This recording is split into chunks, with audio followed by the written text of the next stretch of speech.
Bonsoir à toutes et à tous et bienvenue dans votre journal. Il est 19h, nous sommes le 11 janvier. Voici les titres de l'actualité.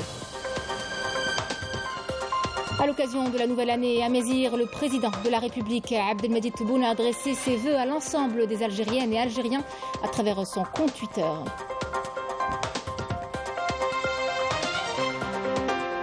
Toutes les régions du pays célèbrent depuis aujourd'hui Yanayel, le nouvel an à Mézir. Le coup d'envoi des festivités officielles a été donné à Ghardaya, une fête ancestrale riche de partage et de traditions qu'on conserve jalousement.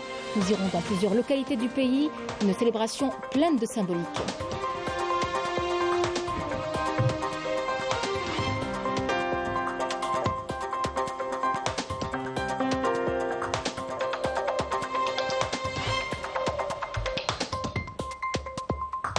Le général d'armée Saïd Chengriha, chef d'état-major de l'armée nationale populaire, a effectué aujourd'hui une visite de travail d'inspection en 6e région militaire.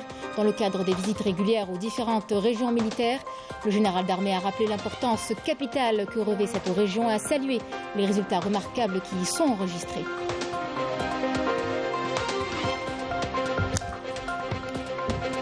CHAN 2022, 2 jours nous séparent du début du tournoi. Pour veiller à ce que tout se déroule dans les meilleures conditions, une réunion de coordination s'est tenue en présence du ministre de l'Intérieur, de celui de la Jeunesse et des Sports et des walis des 4 villes concernées. Nous vous parlerons par la suite de notre huile d'olive qui a pu s'imposer ces dernières années au niveau des marchés internationaux de par sa qualité et son goût authentique. Les oléiculteurs rencontrent néanmoins quelques difficultés qui freinent leur activité, notamment pour l'exportation. Un reportage est à suivre.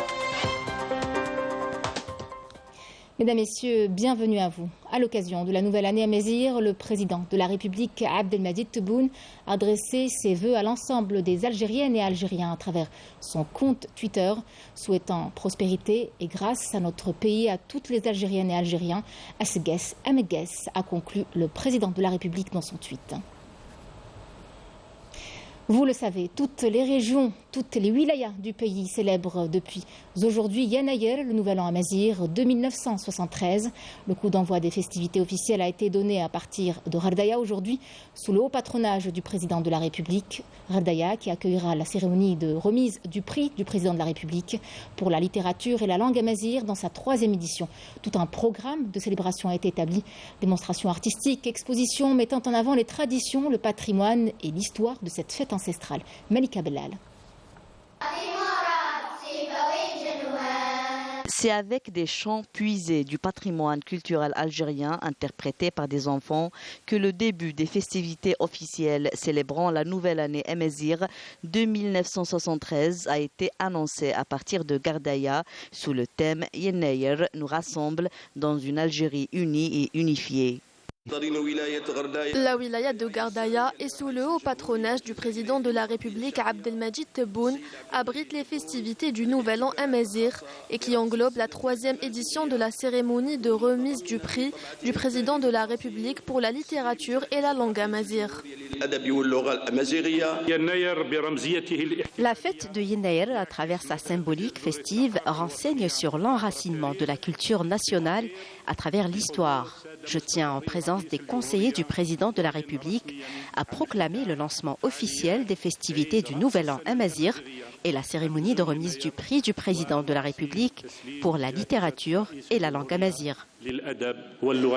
Et à l'occasion, une conférence sous le thème « La dimension culturelle et historique de Yanayel » a été organisée en présence d'experts et d'historiens. Il faut continuer à s'entraider, surtout durant la célébration d'événements nationaux, pour construire une Algérie forte de son patrimoine et ses richesses. Les rues de Ghardaya connaissent une effervescence toute particulière en ce jour de fête. Danses, chants populaires, parades, expositions d'artisanat sont organisées à travers toute la wilaya.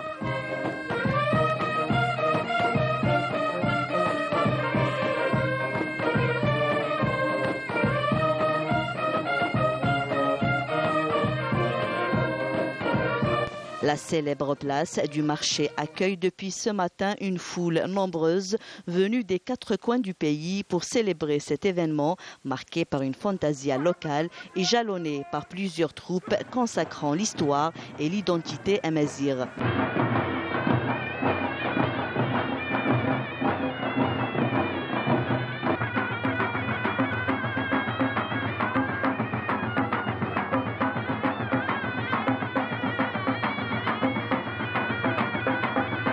Un riche programme pour mettre en exergue la dimension culturelle, historique et sociale de la célébration du Nouvel An Amazigh.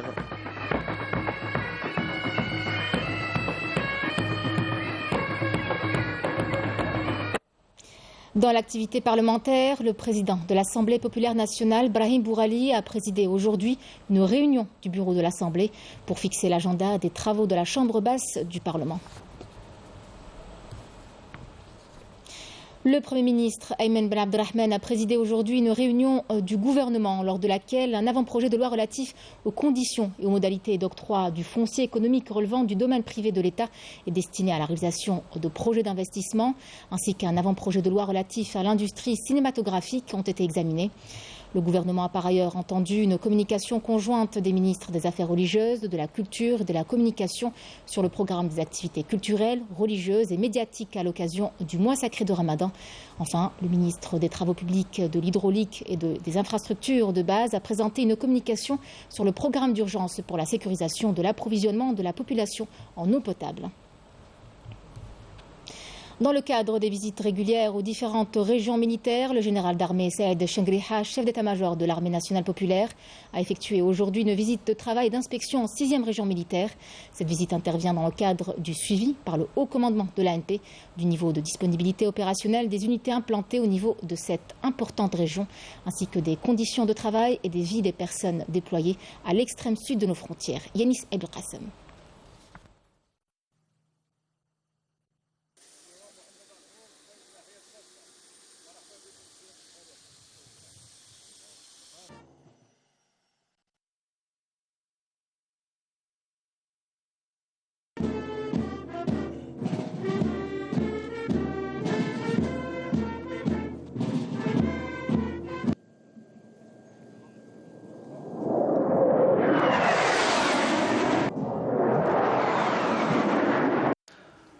Après la cérémonie d'accueil accompagnée du général-major Mohamed Ajroud, commandant de la 6e région militaire, le général d'armée a observé un moment de recueillement à la mémoire du défunt Moudjahid Hibawi Wafi, dont le siège du commandement porte son nom, et a déposé une gerbe de fleurs devant sa stèle commémorative avant de réciter la Fatiha à sa mémoire et à celle des valeureux Shuhada.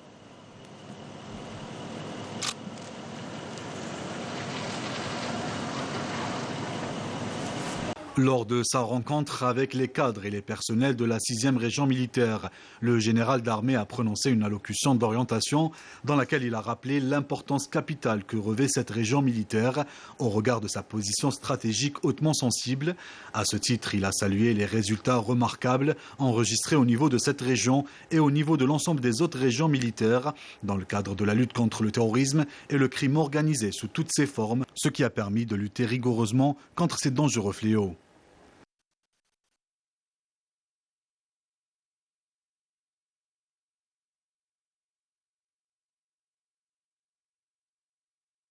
Le général d'armée a également suivi une présentation complète sur la situation sécuritaire dans la région donnée par le général-major Mohamed Ajroud, commandant de la 6e région militaire. Le général d'armée a également donné des instructions et des orientations portant dans l'ensemble sur l'impératif de faire preuve davantage de vigilance et de redoubler d'efforts pour atteindre l'objectif majeur fixé par le haut commandement de l'armée nationale populaire qui consiste à pérenniser la sécurité et la stabilité dans l'ensemble du territoire national et à permettre à notre peuple de vivre dans la sérénité et la quiétude.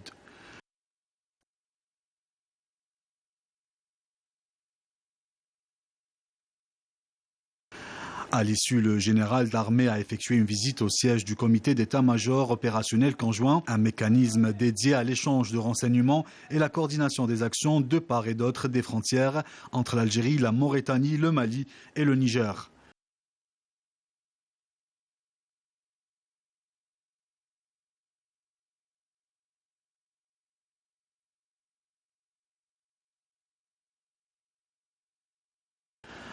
Par ailleurs, le général d'armée s'est rendu au nouvel hôpital militaire régional universitaire où il a visité les différents services de cette importante infrastructure qui est à même d'assurer la meilleure prise en charge des personnels militaires exerçant au niveau de cette région militaire.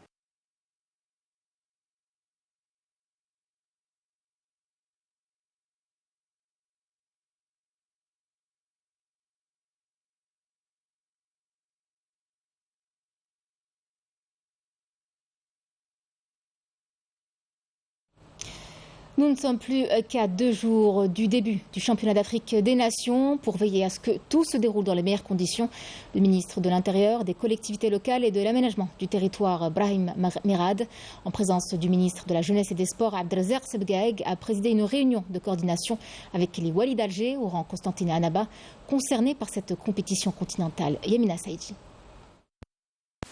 Toutes les dispositions ont été prises en prévision du championnat d'Afrique des Nations 2022 dont l'ouverture est prévue vendredi. Constat fait par le ministre de l'Intérieur, des collectivités locales et de l'aménagement du territoire suite à une réunion de coordination avec les Wali d'Alger, Oran, Constantine et Annaba. En présence du ministre de la Jeunesse et des Sports, Brahim Merad a insisté sur la nécessité de prendre en charge le moindre détail en vue de donner la meilleure image de l'Algérie. Aujourd'hui, nous avons tenu à être en contact direct avec les principaux concernés, en l'occurrence M. Lewali, qui s'était donc occupé de la chose comme il se devait, en termes de préparatifs, de stade donc réhabilité, de stade rénové, donc de préparatifs pour ce qui concerne l'hébergement et bien sûr les aspects liés à la sécurité, l'accueil des délégations. Disons, tout cela a fait l'objet déjà de réunions, a fait l'objet de contacts directs. Monsieur le ministre s'est déplacé plus d'une fois au niveau donc d'un centre, d'un autre, disons là où devait se dérouler la compétition. Moi-même, j'ai été donc voir le dispositif au niveau de la DGSN, au niveau de la protection civile. C'est juste pour, disons, en être convaincus. Nous le sommes déjà, mais être bien plus convaincus que les préparatifs sont fin prêts et que nous sommes prêts donc à entamer cette compétition. Pour sa part, le ministre de la Jeunesse et des Sports a mis l'accent sur l'importance de la présence du public dans le succès de cet événement. Il a fait part de l'élaboration d'un programme riche en coordination avec tous les autres secteurs ministériels en vue d'organiser des expositions, des galas et des festivals culturels en marge de cet événement continental. Test event pour nous, pour le sport algérien, pour l'organisation et les compétences d'organisation algérienne. Oui, entre autres pour convaincre que nous sommes disposés, nous avons toute la disposition de prendre en charge toutes sortes de manifestations sportives au niveau international, mais pas uniquement pour ça. Les infrastructures sont construites pour les Algériens, pour le sport algérien, pour élever le niveau de compétences des compétitions footballistiques algériennes. Les derniers préparatifs ont donc été passés en revue en prévision de cette manifestation sportive. Dans l'escorte, l'accueil et l'hébergement des délégations, les circuits touristiques prévus outre les différentes activités et manifestations culturelles programmées. Le secrétaire général de la Confédération africaine de football, le Congolais Véron Mezango-Omba, qui se trouve depuis hier à Alger où il a entamé sa visite d'inspection des 4 stades qui abriteront les rencontres du CHAN 2022, était aujourd'hui face à la presse nationale et internationale. Cette conférence de presse a été animée conjointement par le secrétaire général de la Confédération africaine de football et par le président du comité d'organisation locale du CHAN, Rachid Oukali, à la salle des conférences du stade de Baraki. Le secrétaire général de la CAF, Véron Mezango-Omba, est notamment revenu sur l'accueil qu'il a reçu lors de sa visite d'inspection des différentes enceintes sportives qui abriteront les rencontres du CHAN. Je vous propose de l'écouter. D'abord, je voudrais remercier les autorités algériennes, son Excellence, Monsieur le Président Tebboune, son gouvernement et la Fédération et les LOC pour avoir mis à notre disposition une bonne logistique pour visiter tous ces sites où il va y avoir des compétitions. On dit la richesse de toute une société, d'abord, c'est son peuple.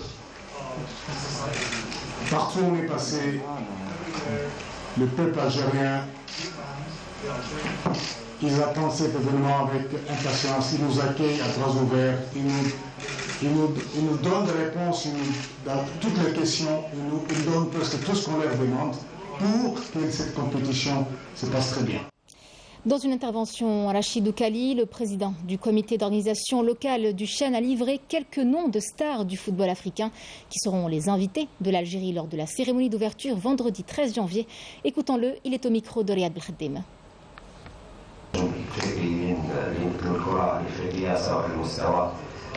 Les stars africaines qui représentent le football continental et aussi international, par exemple Samuel Eto'o, comme président de la Fédération camerounaise de football, il y aura Didier Drogba, JJ Okocha, Roger Mila, Emmanuel Adebayor, Asamoah Gyan, Karim Hadji et Hadj Diouf. Toutes ces stars ont reçu leur invitation, on espère leur présence.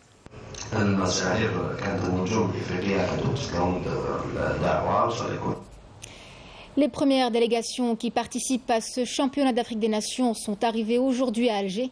Un accueil des plus chaleureux leur a été réservé. Tous les ingrédients sont réunis pour la réussite de cet événement continental. S'ajoute à cela une motivation et une volonté de faire de son mieux. Linda Teboul. Après le Mozambique, le Ghana, le Soudan et le Sénégal, c'est au tour de la Côte d'Ivoire, la République démocratique du Congo et l'Ouganda. 3 équipes qui joueront leur premier match le 14 janvier à Annaba, de rallier l'Algérie. Toutes les délégations ont reçu un accueil chaleureux à leur arrivée.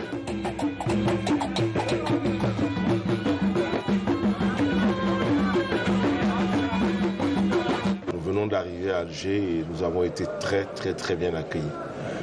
Tout a été mis en place pour que les choses se passent bien. Vous voyez, les athlètes sont là. On est tous dans un bon espace de transition avant de prendre notre avion pour Annaba.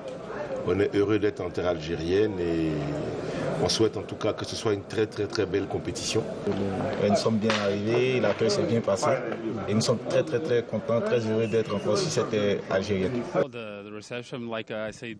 C'est un accueil très chaleureux. Je demande aux habitants de cette ville de nous soutenir durant ce Chan.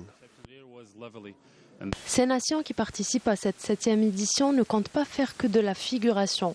Aller le plus loin possible reste leur objectif principal, en sachant qu'ils évolueront dans des enceintes aux normes internationales.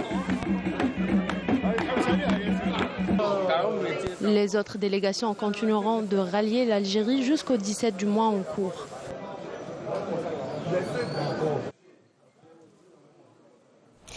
La wilaya d'Alger a organisé aujourd'hui une conférence de presse au niveau de la promenade des Sablettes à Alger.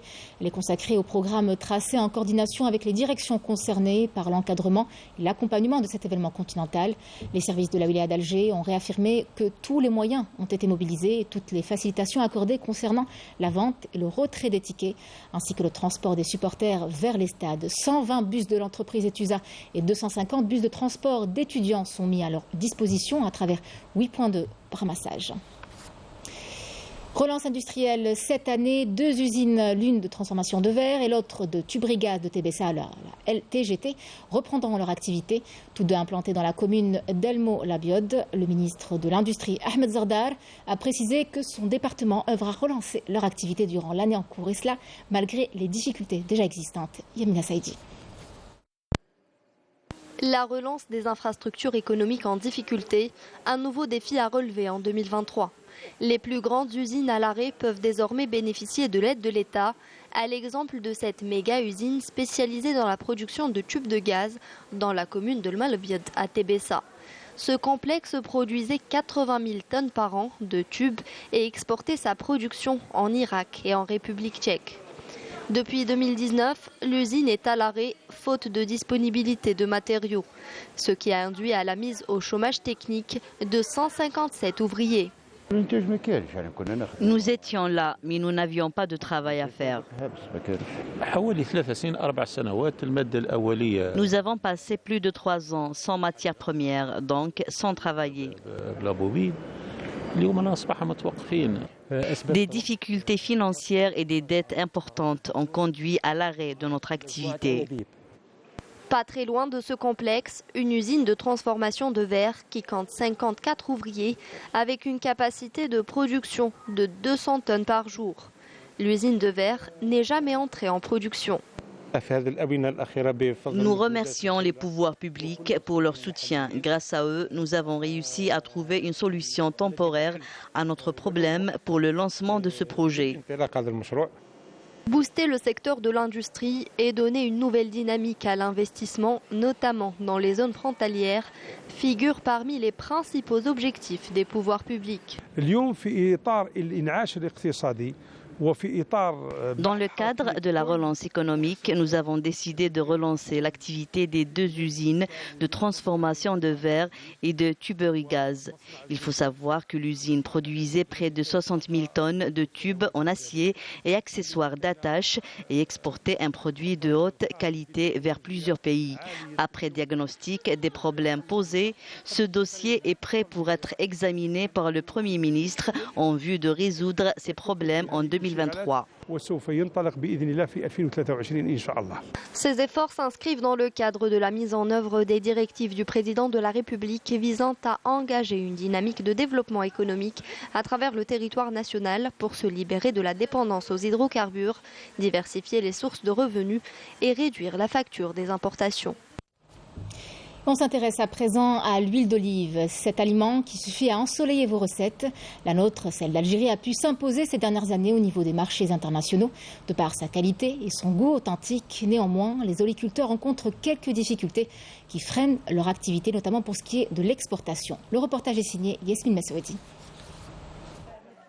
8e producteur mondial d'huile d'olive, l'Algérie a pu se frayer au fil des années une place de choix au niveau des marchés internationaux. Les producteurs sont tenus de respecter les normes internationales en vigueur en termes de packaging et d'étiquetage. Quelles sont ces normes à respecter? Respecter les normes physico-chimiques. Maintenant, l'huile doit être vierge extra, dont le taux d'acidité doit être inférieur à 0,8. Conditionnée dans des bouteilles opaques et en verre. L'étiquetage, il faut qu'il y ait quand même la contre-étiquette indiquant les valeurs nutritionnelles du produit et la face, la marque et éventuellement le produit tel que l'huile vierge extra. Produire et vendre de l'huile d'olive de qualité ne s'improvise pas. La rigueur est de mise à chacune des étapes. Au bout de la chaîne, le conditionnement. L'huile d'olive doit être conservée dans une bouteille en verre teintée à l'abri de la chaleur, de la lumière et de l'air afin de préserver son goût, sa valeur nutritive et son authenticité. Le contenant, première étape du conditionnement, est l'un des problèmes majeurs auxquels les professionnels de la filière oléicole font face et qui réduit considérablement le volume des exportations. Comme vous savez, en Algérie, on a une seule unité de production à Oran. Donc, il ne fabrique pas beaucoup plus de la bouteille d'huile d'olive. Donc, on a un problème très sérieux pour l'exportation dans la bouteille normale export. L'huile d'olive, elle ne supporte pas la lumière. Alors, on doit la conditionner dans des bouteilles sombres. Mais le problème, c'est qu'ici en Algérie, c'est qu'on ne produise pas ces bouteilles. Alors, on doit les importer d'ailleurs pour qu'on puisse satisfaire les besoins de quelques clients à l'étranger. La certification des produits, un autre obstacle à l'export de l'huile d'olive rencontré par les producteurs qui se plaignent de l'inexistence de laboratoires d'analyse dont les certificats seraient reconnus à l'international. Un atout maître pour consolider la présence de l'huile d'olive algérienne dans les marchés étrangers. Il y a des acheteurs qui vendent une huile d'olive biologique, mais malheureusement pour le moment en Algérie, il n'y a pas un organisme qui peut certifier la certification biologique. Il y a des clients qui nous exigent des bulletins d'analyse agréés par exemple par le COI, le comité oléicole international qui se trouve à Madrid en Espagne. Donc on trouve toujours des difficultés dans ce genre de bulletins d'analyse. Mais en ce moment, Inch'Allah, il y avait le programme du PASA, programme appui secteur agricole, qui est en train de faire leurs études en Kabylie, bien sûr, d'installer un laboratoire agréé par le COI d'ici une année, Inch'Allah.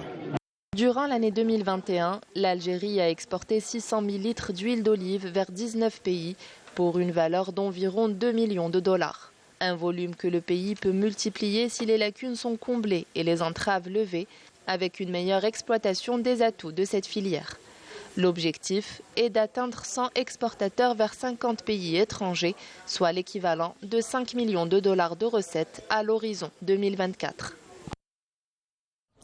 Et on passe à ce bilan du ministère de la Défense nationale. Dans la dynamique des efforts soutenus de la lutte antiterroriste et contre la criminalité organisée multiforme, des unités et des détachements de l'armée nationale populaire ont exécuté durant la période du 1er au 10 janvier. Plusieurs opérations ayant abouti à des résultats de qualité qui reflètent le haut professionnalisme, la vigilance et la disponibilité permanente de nos forces armées à travers tout le territoire national.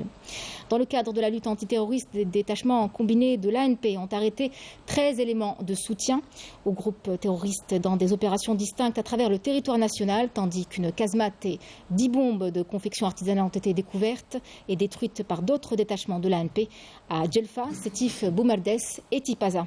Dans le cadre de la lutte contre la criminalité organisée, en continuité des efforts soutenus visant à contrecarrer le fléau du narcotrafic dans notre pays, des détachements combinés de l'ANP ont arrêté en coordination avec les différents services de sécurité lors d'opérations exécutées à travers les régions militaires 124 narcotrafiquants et mis en échec des tentatives d'introduction d'immenses quantités de drogue provenant des frontières avec le Maroc, s'élevant à 12 quintaux et 65 kg de kiff traité, tandis qu'1,5 kg de cocaïne et 483 485 comprimés psychotropes ont été saisis. À Tamanrasset, Borj Badi Mortar, Ingezem, Dianet et Tindouf, des détachements de l'armée nationale populaire ont intercepté 131 individus et saisi 58 véhicules, 319 groupes électrogènes, 177 marteaux-piqueurs, 6 détecteurs de métaux, 2 tonnes de mélange de pierre et d'or brut ainsi qu'une grande quantité d'explosifs, d'outils de détonation et d'équipements utilisés dans des opérations d'orpaillage illicite, alors que 43 autres individus ont été arrêtés et 2 pistolets automatiques, 25 fusils de chasse, 1000 cartouches, des quantités de denrées alimentaires destinées à la contrebande et à la spéculation s'élevant à 141 tonnes ainsi que 82 tonnes de tabac et 10 256 unités de diverses boissons alcoolisées ont été saisies lors d'opérations distinctes à travers le territoire national. De même, les gardes-frontières ont déjoué en coordination avec les services de la gendarmerie nationale des tentatives de contrebande d'immenses quantités de carburant s'élevant à 241 791 litres à Borj Badi Mortar, Souharas, Al-Taraf et Adrar. Par ailleurs, les gardes-côtes ont déjoué au niveau de nos côtes nationales des tentatives d'émigration clandestine et ont procédé au sauvetage de 422 individus à bord d'embarcations et de constructions artisanales, alors que 276 immigrants clandestins de différentes nationalités ont été arrêtés à travers le territoire national. Fin de ce communiqué du ministère de la Défense nationale. Revenons à cette célébration qui est celle de Yanaïr, ou Nouvel An Amazigh, qui coïncide avec le début du calendrier agraire. Il marque l'éclosion de la prochaine récolte et la fin des labours. Il faut savoir aussi qu'à l'époque, bonheur et prospérité étaient synonymes de clémence des saisons. Et c'est à vrai dire toujours le cas. Explication avec Ariles Outhamouda.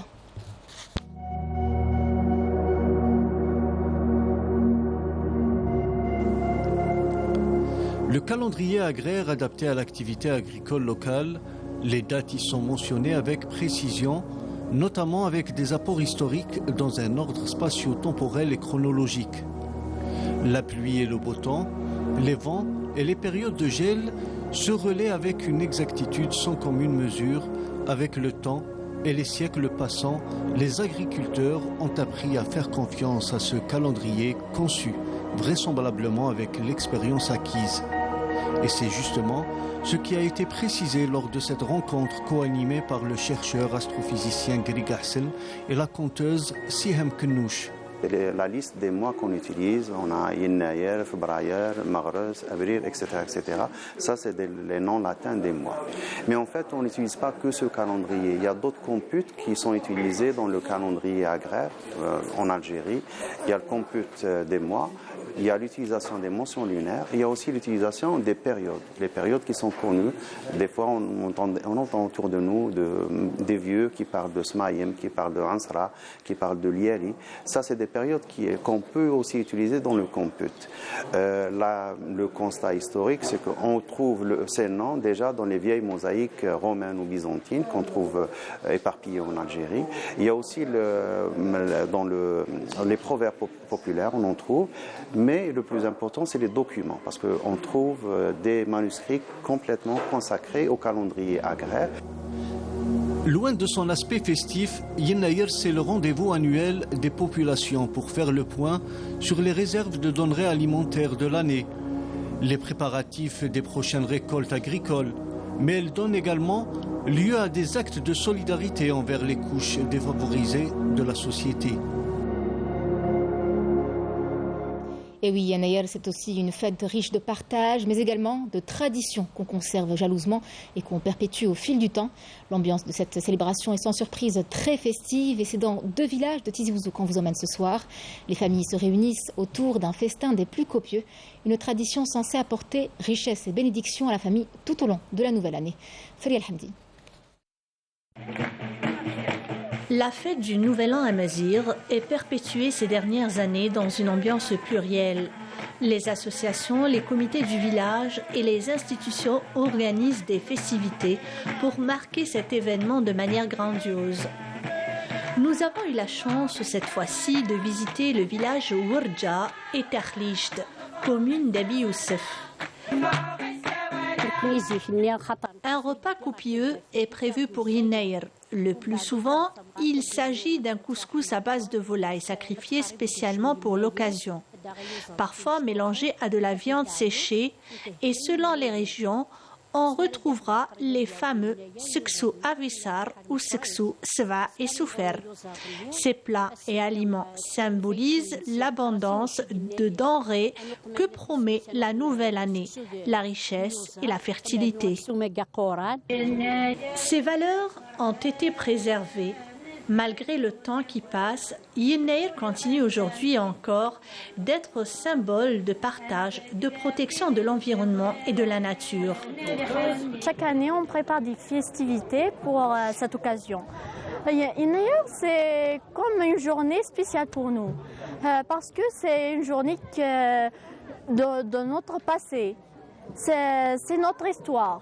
Ils font un plat avec les herbes qu'ils ont ramenées des champs. Ils préparent un plat spécialement, traditionnellement. Ils invitent tous leurs proches et toute leur famille pour se réunir autour d'un plat, le plat de Yennayer. Et le jour-là, ils coiffent les petits-enfants. C'est une tradition aussi. Ils coiffent les petits-enfants, les petits-nés, ceux qui ont une année d'âge. Et c'est une fête. Yennayer est célébré le plus souvent la veille au soir. Un moment de partage et de convivialité familiale autour d'un grand repas pour commencer l'année de bon augure et éloigner la famine. Aujourd'hui, nous sommes réunis ici pour célébrer le Nouvel An berbère Yennayer de 1973, tout en suivant le rituel, les traditions ancestrales. D'abord, la coiffure pour le plus jeune garçon de la famille. Et puis, il y a le couscous avec 7 légumes secs. Le premier Yennayer, qui suit la naissance d'un enfant, est particulièrement important. On lui effectue sa première coupe de cheveux. La coutume veut également qu'on le place dans une gessa'a. On lui verse délicatement sur la tête 13.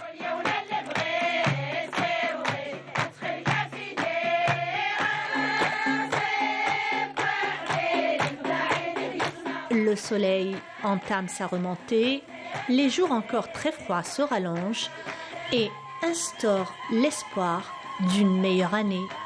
Esgues, amgues. Vous l'avez vu, ces traditions sont riches et diversifiées et demeurent irréversiblement ancrées dans la société. Et cela grâce à leur transmission de génération en génération. À Chelchel, les femmes rurales ont leurs propres coutumes, notamment pour ce qui est de la préparation du repas du premier jour de l'an. Des mets, vous le verrez, plein de symboliques. Naïm Al-Walish. Pour accueillir Yennayer, les femmes rurales de Chelchel s'occupent d'abord à nettoyer avec les branches de lentisque leur chaumière. Elles dépoussièrent et surtout elles changent les 3 pierres du foyer traditionnel servant à cuire le couscous du Nouvel An au feu de bois. La veille de Yennayer, on nettoie, on prépare différents mets traditionnels comme les beignets, les crêpes et bien sûr le dîner spécial de Yennayer fait à base de couscous d'orge, de plans et de poulet qu'on égorge le jour même. Leurs gestes sont immuables et les Chercheloises ont à cœur de reproduire le rituel culinaire de Yennayer fait à base de semoule et de 7 légumes secs. Tout d'abord, nous préparons du bois pour faire du feu où l'on doit cuire l'excellent plat de Yennayer, particulièrement généreux pour présager d'une année riche et féconde.